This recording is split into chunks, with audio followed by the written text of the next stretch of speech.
ಎಲ್ಲರಿಗೂ ಸ್ಟೇಜ್ ಮೇಲೆ ಎಲ್ಲರಿಗೂ ನನ್ನ ನಮಸ್ಕಾರಗಳು.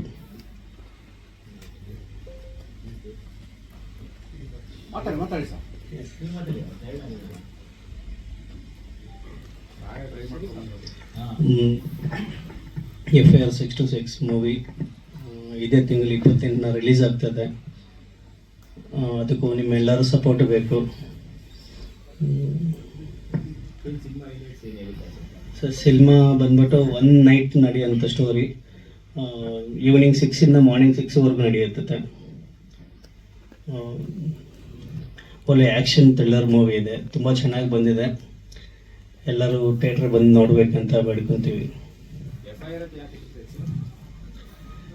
FIR ಅಂಡ್ ಅದರ ಸುತ್ತ ಸ್ಟೋರಿ ನಡೆಯುತ್ತೆ, ಅದಕ್ಕೋಸ್ಕರನೇ FIR ಅಂತ ಇಟ್ಟಿದ್ದೀವಿ. 6 to 6 ಅಂದರೆ ಈವ್ನಿಂಗ್ 6 ಮಾರ್ನಿಂಗ್ 6ವರೆಗೂ ನಡೆಯೋದ್ರಿಂದ ಅದಕ್ಕೆ FIR 6 to 6 ಅಂತ ಇಟ್ಟಿದ್ದೀವಿ.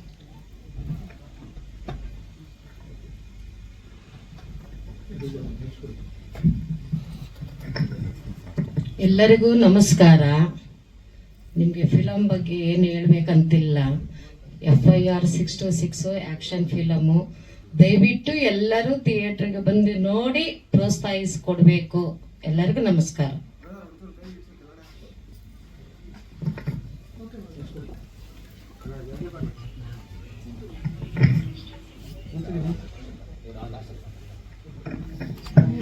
ಎಲ್ರಿಗೂ ನಮಸ್ಕಾರ. ನನ್ನ ಹೆಸರು ಯಶ.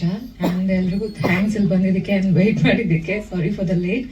ಆ್ಯಂಡ್ ಎಲ್ಲರೂ ಆ್ಯಸ್ ಯೂಶುವಲ್ ನಾನು ಹೇಳೋದೊಂದೇ, ಥಿಯೇಟ್ರಿಗೆ ಬಂದು ಮೂವಿ ನೋಡಿ ಎಲ್ಲರೂ ಸಪೋರ್ಟ್ ಮಾಡಿ. Thank you. ನಾನು ಇದರಲ್ಲಿ ಸೆಕೆಂಡ್ ಲೀಡ್ ಆಗಿ ಮಾಡಿದ್ದೀನಿ,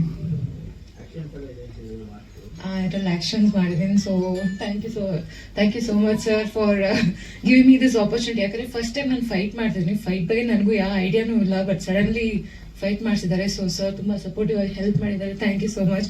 ಆ್ಯಂಡ್ ಡೈರೆಕ್ಟರ್ ಸರ್ಗೂ thanks, and producer ma'am and ಸರ್ಗೂ ತುಂಬ ಥ್ಯಾಂಕ್ಸ್. ಎಲ್ರಿಗೂ ನಮಸ್ಕಾರ. ನನ್ನ ಪ್ರೀತಿಯ ಪತ್ರಕರ್ತರಿಗೆ ಮತ್ತೊಮ್ಮೆ ನಮಸ್ಕಾರಗಳು. FIR ಒಂದು ಒಳ್ಳೆ ಟೈಟ್ಲು, 6 to 6. ಅದು ಆ್ಯಕ್ಚುಲಿ 6 PM to 6 AM ಅಂತ ಹಾಕಿದ್ರೆ ಚೆನ್ನಾಗಿರೋದು ನನ್ನ ಒಪಿನಿಯನ್. ಯಾಕಂದರೆ ಬೆಳಗ್ಗೆಯಿಂದ 6 ಸಾಯಂಕಾಲ 6 ಸ್ವಲ್ಪ ಕನ್ಫ್ಯೂಸ್ ಆಯಿತು. ಬಟ್ ಎನಿಹೌ FIR 6 to 6 ಒಂದು ಒಳ್ಳೆ ಟೈಟ್ಲ್. ಆಮೇಲೆ ಕಥೆಗಳು ತುಂಬ ಚೆನ್ನಾಗಿದೆ. ನಾನು ಇದರಲ್ಲಿ ಒಂದು 2 ಆ್ಯಕ್ಷನ್ ಮಾಡಿದ್ದೀನಿ.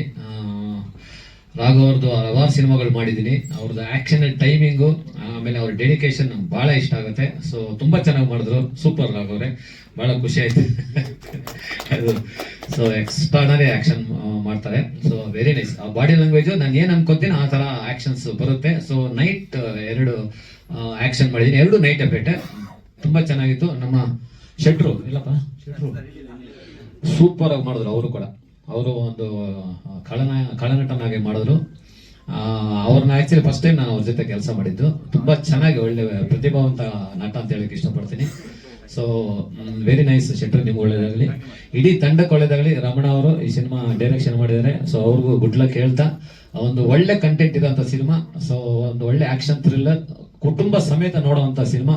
ಈ ಸಿನಿಮಾನ ನಮ್ಮ ಕನ್ನಡ ಜನತೆ ಥಿಯೇಟರ್ ಬಂದು ಈ ಸಿನಿಮಾ ನೋಡಿ ಈ ತಂಡಕ್ಕೆ ಬೆಂಬಲ ಕೊಡಿ ಅಂತ ಕೇಳ್ಕೊಂತ. ಸೊ ಒಳ್ಳೊಳ್ಳೆ ಕಲಾವಿದರು ಇದರಲ್ಲಿ ಆಕ್ಟ್ ಮಾಡಿದ್ದಾರೆ. ನಮ್ಮ ನಾಗೇಂದ್ರ ಅರಸು ಅವರು ಒಳ್ಳೆ ಪಾತ್ರ ಮಾಡಿದ್ದಾರೆ. ಶೆಟ್ರು ಇದ್ದಾರೆ. ನಮ್ಮ ವಿಜಯ ರಾಘವೇಂದ್ರ ಅವರಂತೂ ಅವರ ಪಾತ್ರಕ್ಕೆ ಹಂಗೆ ಆಳದಲ್ಲಿ ಇಳಿದು ಬಿಡ್ತಾರೆ. ಆ ಪಾತ್ರ ಯಾವುದೇ ಇದ್ರು ಅವರು ಬಹಳ ಖುಷಿ ಆಗುತ್ತೆ. ಎಷ್ಟು ಸೀರಿಯಸ್ ಆಗಿರ್ತಾರೆ ಶೂಟಿಂಗ್ ಟೈಮಲ್ಲಿ. ಆ ಪಾತ್ರಕ್ಕೆ ಅದಕ್ಕೊಂದು ನ್ಯಾಯ ಕೊಡ್ತಾರೆ. So super. ಸೊ ಒಳ್ಳೆ ಡೆಡಿಕೇಶನ್ ಆರ್ಟಿಸ್ಟ್. ಬಹಳ ಖುಷಿ ಆಯ್ತು ನನಗೆ ಇವ್ರ ಜೊತೆ. ಎಲ್ರಿಗೂ ನಮಸ್ತೆ. ಆ್ಯಕ್ಚುಲಿ ಮಾಸ್ಟರ್ ಎಲ್ಲ ಹೇಳ್ಬಿಟ್ಟಿದ್ದಾರೆ, ನಮ್ದೇನು ಉಳಿಸಿಲ್ಲ. ಅವರೇ ಎಡಿಟ್ ಮಾಡಿ ಟ್ರಿಮ್ ಮಾಡಿ ಹೇಳ್ಬಿಟ್ಟಿದ್ದಾರೆ. ನಂದು ಆ್ಯಕ್ಚುಲಿ ಒಂದೇ ಒಂದು ಸೀನು, ಒಂದು ಲಾಯರ್ ಪಾತ್ರ ಮಾಡಿರೋದು. ಅದು ಆ್ಯಕ್ಚುಲಿ ಇರಲಿಲ್ಲ. ನಾನು ಒಂದು ಅವತ್ತು ನೈಟ್ ಶೂಟ್ಗೆ ಹೋಗ್ಬೇಕಿತ್ತು ಔಟ್ಡೋರು. ಈ ಡೈರೆಕ್ಟ್ರು ಒಂದು ಸೀನ್ ಇದೆ ಮಾಡ್ಬಿಟ್ಟು ಹೋಗಿ ಅಂತ ಅಂದರು. 9 ಗಂಟೆಗೆ ಬಿಟ್ಕೊಡ್ತೀನಿ ಅಂದರು. ಬಟ್ ನೋಡಿದ್ರೆ ನನಗೆ 1:15 ಬಿಟ್ಕೊಟ್ರು ನೈಟು.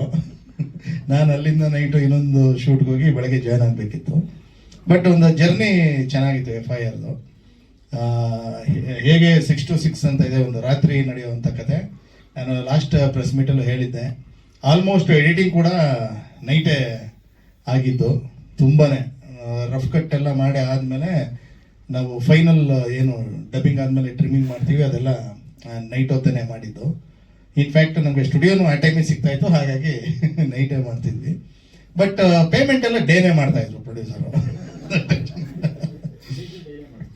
ಹಾಂ, ರಿಲೀಸು ಡೇನೇ, ನೈಟ್ ಶೋನು ಇರುತ್ತೆ. ಈ ಇದರಲ್ಲಿ ಏನಂದರೆ ಟಾಕಿ ಒಂದಷ್ಟು ಪೋರ್ಷನ್ ಅಂದರೆ ಆ್ಯಕ್ಷನ್ ಪೋರ್ಷನ್. FIR 626 ಖುಷಿ ಆಗ್ತಿದೆ, ಯಾಕಂದ್ರೆ ಇತ್ತೀಚೆಗೆ ಮ್ಯಾಕ್ಸ್ ಮೂವಿ ಕೂಡ ಅಷ್ಟೇ, ಒಂದು ರಾತ್ರಿ ನಡೆಯುವಂತ ಕತೆ. ಆ ಮೂವಿನ ನೋಡಿ ಎಲ್ಲರೂ ಖುಷಿ ಪಟ್ರು, ಮೂವಿನ ಗೆಲ್ಸಿದ್ರು. ಆ ಒಂದು ಯಶಸ್ಸು ಈ ಮೂವಿಗೂ ಸಿಗ್ಲಿ, ದೊಡ್ಡ ಮಟ್ಟದಲ್ಲಿ ಹಿಟ್ ಆಗಲಿ ಅಂತ ಕೇಳ್ಕೊತೀನಿ. ವಿಜಯ ರಾಘವೇಂದ್ರ ಸರ್ ಜೊತೆಗೆ ನಾನು ಯಾವ ಮೂವಿನೂ ಮಾಡಿರಲಿಲ್ಲ, ಇದೇ ಫಸ್ಟ್ ಮೂವಿ. ಅದು ಕೂಡ ಫೈಟಿಂಗ್ ಸೀಕ್ವೆನ್ಸ್ ಜೊತೆಗೆ ಸ್ಟಾರ್ಟ್ ಆಗಿಬಿಡ್ತು. ಆ ಥರ ಮಾಸ್ಟರ್ ಜೊತೆಗೂ ಇದು ಫಸ್ಟ್ ಮೂವಿ. ಎಲ್ಲ ಮಾಸ್ಟರ್ ಜೊತೆ ಕೆಲಸ ಮಾಡಿದ್ದೆ. ತ್ರಿಲ ಮಂಜು ಸರ್ ನಂಗೆ ಸಿಕ್ಕಿರಲಿಲ್ಲ, ಈ ಮೂವಿಯಲ್ಲಿ ಒಂದು ಕನಸು ನನಸಾಯಿತು. ಹಾಗೆ ಎಲ್ಲ ನಾಗೇಂದ್ರ ಅರಸು ಅವ್ರ ಜೊತೆಗೆ ತುಂಬ ಮೂವೀಸ್ ಮಾಡ್ತಾ ಬರ್ತಿದ್ದೀನಿ ನಾನು. ಕಾಂಬಿನೇಷನ್ ಯಾವುದು ಸಿಕ್ಕಿಲ್ಲ ಇದುವರೆಗೂ. ನಾವಿಬ್ಬರು ಇದ್ದೀವಿ ಒಂದೇ ಮೂವಿಯಲ್ಲಿ, ಬಟ್ ಕಾಂಬಿನೇಷನ್ ಇಲ್ಲ. ಆದಷ್ಟು ಬೇಗ ಸಿಗ್ಲಿ ಅಂತ ಕೇಳ್ಕೊತೀನಿ. ಹಾಗೆ ಈ ಮೂವಿಗೆ ಆಲ್ ದ ಬೆಸ್ಟ್ ಅಂತ ಹೇಳ್ತಾ ಇದ್ದೀನಿ. ಇದೇ ಫೆಬ್ರವರಿ 28ಕ್ಕೆ ಬರ್ತಾ ಇದ್ದೀವಿ. ನಿಮ್ಮೆಲ್ಲರ ಆಶೀರ್ವಾದ ನಮ್ಮ ಮೇಲೆ ಇರಲಿ. Thank you. ಇಲ್ಲಿ ಬಂದಿರೋರಿಗೆಲ್ಲನೂ ನಾವು FIR ಅಂತ ಒಂದು ಸಿನಿಮಾನ ಸ್ಟಾರ್ಟ್ ಮಾಡಿದ್ದು ನಮ್ಮ ರಮಣ ಅವ್ರು ಸಿಕ್ಕಿದ ಮೇಲೆ. ಆ ಸ್ಟೋರಿ ನಮಗೆ ತುಂಬ ಇಷ್ಟ ಆಯಿತು. ಸೊ ನಮ್ಮ ಪ್ರೊಡ್ಯೂಸರ್ ಆಮೇಲೆ ರಮೇಶ್ ಸರ್ ಸಿಕ್ಕಿದ್ರು. ಇದು ಆ ಥರ ಜರ್ನಿ ಸ್ಟಾರ್ಟ್ ಆಗಿತ್ತು. ಸೊ ನಮ್ಮ SS ಶೆಟ್ಟಿ ಅವರು ನಮಗೆ ತುಂಬ ಹಳೆ ದೋಸ್ತು. ಆವಾಗಿಂದಲೂ ನಾವು ಮಾಡಬೇಕು ಅಂತ ಇದ್ವಿ. ಇದರಲ್ಲಿ ಚಾನ್ಸ್ ಸಿಕ್ಕಿದೆ ನಮ್ಮ ಎಲ್ಲ ಒಂದು ಟೀಮ್ ಆಗಿ ಮಾಡೋಕ್ಕೆ. ಮೈನ್ಲಿ ಹೇಳಬೇಕು ಅಂದರೆ ನಮ್ಮ ವಿಜಯ ರಾಘವೇಂದ್ರ ಸರ್ ಅವ್ರದ್ದು ಸಪೋರ್ಟ್ ತುಂಬ ಚೆನ್ನಾಗಿದೆ ನಮ್ಮ ಸಿನಿಮಾಗೆ. ಸೊ ಹಾಗಾಗಿ ಇದರಲ್ಲಿ ಎಲ್ರಿಗೂ ನಮಸ್ಕಾರ. ಮತ್ತೊಮ್ಮೆ ಕ್ಷಮೆ ಯಾಚಿಸ್ತಾ ಇದ್ದೀನಿ. ಯಾವುದೋ ಪ್ರೆಸ್ ಮೀಟ್ಗೆ ನಾನು ಕಾಯಿಸ್ಬೇಕು ಅಥವಾ ಲೇಟಾಗಿ ಬರಬೇಕು ಅಂತ ಇದುವರೆಗೂ ಮಾಡಿದಿಲ್ಲ, ಮುಂದಕ್ಕೆ ಮಾಡೋದು ಇಲ್ಲ. ಆದರೆ ಕೆಲವೊಮ್ಮೆ ಅನಿವಾರ್ಯತೆ ಅನ್ನೋದಿರೋದ್ರಿಂದ ಇವತ್ತು ಸ್ವಲ್ಪ ಅಲ್ಲ ಜಾಸ್ತಿನೇ ತಡ ಆಗಿದೆ. ಹಾಗಾಗಿ ನಾನು ಬಹಳ ಕ್ಷಮೆ ಕೇಳ್ತಾ ಇದ್ದೀನಿ. ಮುಖ್ಯವಾಗಿ ರಮೇಶ್ ಅಣ್ಣ, ಆಮೇಲೆ ಕೇಶವ್ ಸರ್, ಯಾಕಂದ್ರೆ ಅವರೆಲ್ಲ ಸುಮಾರು ನಮಗೆ ಒಂದು ತಿಂಗಳಿಂದ ಪ್ಲಾನ್ ಮಾಡ್ತಾ ಇದ್ವಿ, ಇವಾಗ ಮಾಡಬೇಕು ಅವಾಗ ಯಾವಾಗ ಮಾಡ್ಕೊಂಡ್ಬಿಡ್ಬೇಕು ಪ್ರಮೋಷನ್ಗೆ ಅಂತ.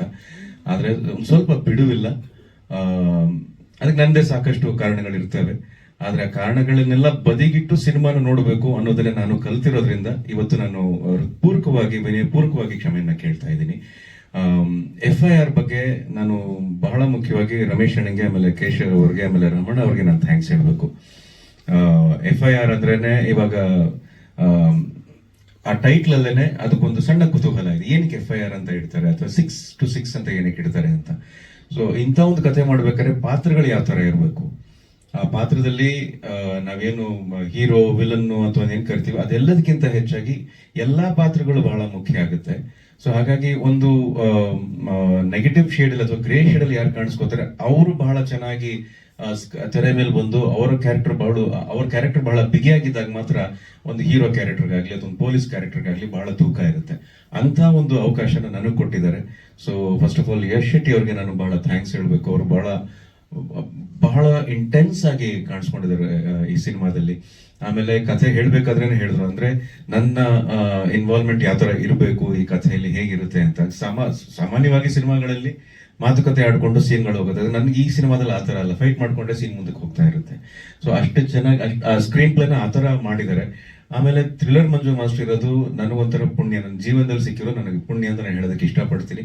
ಯಾಕಂದ್ರೆ ನಮ್ಮನ್ನ ಬಹಳ ಚಿಕ್ಕ ವಯಸ್ಸಿಂದ ಬೆಳ್ಕೊಂಡು ಬಂದಿರೋದನ್ನ ನೋಡಿರುವಂತಹ ನಮ್ಮ ಗುರುಗಳು ಥ್ರಿಲ್ಲರ್ ಮಂಜು ಮಾಸ್ಟರ್ ಯಾವ್ದಾರ ಸಿನಿಮಾದಲ್ಲಿ ಇದಾರೆ ಅಂತ ಹೇಳಿದ್ರೆ ನಮ್ಗೆ ಅದು ಫೈಟ್ ಸೀನ್ ತರ ಮಾಡಲ್ಲ. ಮಾಸ್ಟರ್ ಯಾವ್ದೋ ಒಂದು ಸಾಂಗ್ ಸೀನ್ ತರ ಮಾಡ್ತಾ ಇರ್ತಾರೆ, ಆರಾಮಾಗಿ ತಮಾಷೆ ಮಾಡ್ಕೊಂಡು. ಸ್ಟ್ರೈನೇ ಕೊಡದೇನೆ, ಅದು ಬರೀ ನಮಗೆ ಅಂತಲ್ಲ, ಯಾರಿಗೂ ಸ್ಟ್ರೈನ್ ಕೊಡಲ್ಲ. ಹೊಸಬ್ರಿಗೆ ಯಾರು ಫೈಟ್ ಮಾಡಕ್ ಬಂದಿರ್ತಾರೆ ಅವ್ರಿಗೂ ಕೂಡ ಒಂದು ರೀತಿ ಅದನ್ನ ಹೂವನ್ನ ಮ್ಯಾನೇಜ್ ಮಾಡ್ತಾರೆ. ಸೊ ನಾನು ಅವ್ರಿಗೆ ಸದಾಕಾಲ ಚಿರಋಣಿ ಥ್ರಿಲ್ಲರ್ ಮಂಜು ಮಾಸ್ಟರ್ಗೆ. ಅಂಡ್ ಅಫ್ಕೋರ್ಸ್ ನಮ್ಮ ಬಾಂಡ್ ಇದ್ದಾರೆ, ನಾವೇ ಬಹಳ ಪ್ರೀತಿಯಿಂದ ಬಾಂಡ್ ಕರೀತಾ ಇರ್ತೀವಿ. ಅದು ಇನ್ನೂ ನೆನಪಿದೆ, ಹಾರ್ಟ್ ಬೀಟ್ಸ್ ಅಲ್ಲಿ ನಾವು ಕೆಲಸ ಮಾಡಿದ್ದು, ಅವ್ರ ಜೊತೆ ಕೆಲಸ ಮಾಡಿದ್ರ ಅನುಭವ ನನಗೆ ಈಗಲೂ ಅಷ್ಟೇ ಅಂದ್ರೆ ಬಹಳ ಹೊಸದಾಗಿದೆ. ಯಾಕಂದ್ರೆ ಅವ್ರ ಯೋಚನೆ ಅಷ್ಟು ಹೊಸದಾಗಿತ್ತು, ಅವರ ಎಕ್ಸಿಕ್ಯೂಷನ್ ಅಷ್ಟು ಹೊಸದಾಗಿತ್ತು. ಅವಾಗ ರೇಗಿಸ್ತಾ ಇರ್ತೀನಿ, ಯಾವಾಗ ಮಾಡೋಣ ಹಾರ್ಟ್ ಬೀಟ್ಸ್, ಅವಾಗ ಬಡ್ದಿದ್ದು ಹೃದಯ ಇನ್ನೂ ಬಡಿತಾನೆ ಇಲ್ವಲ್ಲ ಅಂತ. ಬಟ್ ಅಫ್ಕೋರ್ಸ್ ಮಾತುಕತೆ ಇರುತ್ತೆ, ಪ್ರಯತ್ನಗಳಿರುತ್ತೆ, ಮುಂದೆ ಕೆಲಸ ಮಾಡ್ತೀನಿ. ನೀವು ಕೂಡ ಆಗ್ಲಿ ಅಂತ ಹೇಳ್ಬಿಟ್ಟಿದ್ದೀರಾ. ಸೊ ಅದಕ್ಕೆ ಬೇರೆ ಆಪ್ಷನ್ ಇಲ್ಲ ಅಂತ ನಾನು ಅನ್ಕೋತೀನಿ. ಹೌದು ಹೌದು. ಆಮೇಲೆ ನಮ್ಮ ಸಿನಿಮಾಟೋಗ್ರಫರ್ ಸರ್ ಯಾವುದೇ ಸೀನಲ್ಲೂ ಕೂಡ ಎಷ್ಟು ಅಂದ್ರೆ ಅವ್ರು ಹೇಳಿದ್ ನಿಜ, ಒಂದು ಟೀಮ್ ಆಗಿ ಕೆಲಸ ಮಾಡಿದ್ರೆ ಅಂದ್ರೆ cinematographer, music director, Nagendra sir, editor, ಎಲ್ಲರ ಒಂದು ದೃಷ್ಟಿಕೋನ ಒಂದೇ ತರ ಆಗಿದ್ದಾಗ ಸಿನಿಮಾ ಆಗೋದು ಬಹಳ ಅನುಕೂಲ ಆಗುತ್ತೆ. ಅಂಡ್ ರಮೇಶ್ ಅಣ್ಣನ್ ಅಂತವ್ರ ಈ ಸಿನಿಮಾದ ಇನ್ವಾಲ್ವ್ಮೆಂಟ್ ಬಹಳ ಮುಖ್ಯ. ಯಾಕಂದ್ರೆ ಹೊಸ ನಿರ್ಮಾಪಕರು ಬರ್ತಾರೆ, ಅವ್ರಿಗೆ ಬಹಳ ಎಕ್ಸೈಟ್ಮೆಂಟ್ ಇರುತ್ತೆ, ಎಂಥೂಸಿಯಾಸಮ್ ಇರುತ್ತೆ. ಆದ್ರೆ ಸಿನಿಮಾ ಗೊತ್ತಿರೋರು ಬರಬೇಕು, ಸಿನಿಮಾದ ಸೂಕ್ಷ್ಮತೆಗಳು ಗೊತ್ತಿರೋರು ಬರಬೇಕು. ಆವಾಗ ಅವ್ರ ಜೊತೆ ಕೆಲಸ ಮಾಡಿದಾಗ ಸಿನಿಮಾ ಎಷ್ಟರ ಮಟ್ಟಿಗೆ ಅದನ್ನ ಪ್ರಮೋಟ್ ಮಾಡಬೇಕು, ಅದನ್ನ ಯಾವ ರೀತಿ ಅದನ್ನ ಜನರಿಗೆ ತಲುಪಿಸ್ಬೇಕು ಅನ್ನೋ ಶ್ರಮ ಎಲ್ಲ ಅವ್ರನ್ನ ನೋಡಿದಾಗ ನಮ್ಗೆ ಅರ್ಥ ಆಗುತ್ತೆ. ತುಂಬಾ ತುಂಬಾ ಎಲ್ರಿಗೂ ಬಹಳ ಪ್ರಾಮಾಣಿಕವಾಗಿ ಕೆಲಸ ಮಾಡಿ, ಆಮೇಲೆ ಇವಾಗ ಪರಿಸ್ಥಿತಿ ಹೇಗಾಗ್ಬಿಟ್ಟಿದೆ ಅಂತ ಹೇಳಿದ್ರೆ ದಯವಿಟ್ಟು ಥಿಯೇಟರ್ಗೆ ಬಂದು ಸಿನಿಮಾ ನೋಡಿ, ದಯವಿಟ್ಟು ಥಿಯೇಟರ್ಗೆ ಬಂದು ಸಿನಿಮಾ ನೋಡಿ ಅನ್ನೋ ತರ ಆಗ್ಬಿಟ್ಟಿದೆ. ಸಿನಿಮಾ ಮಾಡದೆ ಥಿಯೇಟರ್ಗೆ, ಸಿನಿಮಾ ಅಂತ ಮಾಡೋದು, ಒಂದು ಕನ್ನಡ ಸಿನಿಮಾ, ಒಂದು ಕಮರ್ಷಿಯಲ್ ಸಿನಿಮಾ ಏನಕ್ಕೆ ಮಾಡ್ತೀವಿ, ಥಿಯೇಟರ್ಗೆ ಅಂತ ಮಾಡ್ತೀವಿ. ಆದ್ರೆ ಪರಿಸ್ಥಿತಿಗಳು ಆ ಥರ ಆಗಿರೋದ್ರಿಂದ ಕೇಳ್ಕೊಳ್ಳೋ ಪರಿಸ್ಥಿತಿ ಬಂದಿದೆ. ಆದ್ರೆ ನನಗೆ ಕೇಳ್ಕೊಳ್ಳೋದ್ರೆ ನಮ್ಗೆ ಸ್ವಲ್ಪ ಹಿಂಸೆ ಆಗುತ್ತೆ. ಯಾಕಂದ್ರೆ ಎಲ್ಲರೂ ಬಹಳ ಪ್ರಾಮಾಣಿಕವಾಗಿ ಬಹಳ ಇಷ್ಟಪಟ್ಟು ಕೆಲಸ ಮಾಡಿರ್ತೀವಿ. ಅದು ನಮ್ಮ ಸಿನಿಮಾ ಅಂತಲ್ಲ, ಪ್ರತಿಯೊಬ್ರು ಕೂಡ. ಹಾಗಾಗಿ ಸಿನಿಮಾ ರಿಲೀಸ್ ಆಗ್ತಾ ಇದೆ, ನೋಡಿ ಆಶೀರ್ವಾದ ಮಾಡಿ ಅಂತ ಕೇಳ್ಕೊಳ್ಳೋದು ಮಾತ್ರ ನಾನು ಇಷ್ಟಪಡ್ತೀನಿ. ಯಾಕಂದ್ರೆ ಜನರಿಗೆ ಆ ಅಭಿರುಚಿ ಬೆಳಿಬೇಕು ಅಂದ್ರೆ ಥಿಯೇಟರ್ಗೆ ಹೋಗಿ ನಾನು ಈ ಸಿನಿಮಾ ನೋಡ್ಬೇಕು, ಥಿಯೇಟರ್ಗೆ ಹೋಗಿ ನಾನು ಇದರ ಅನುಭವ ಪಡಿಬೇಕು ಅಂತ.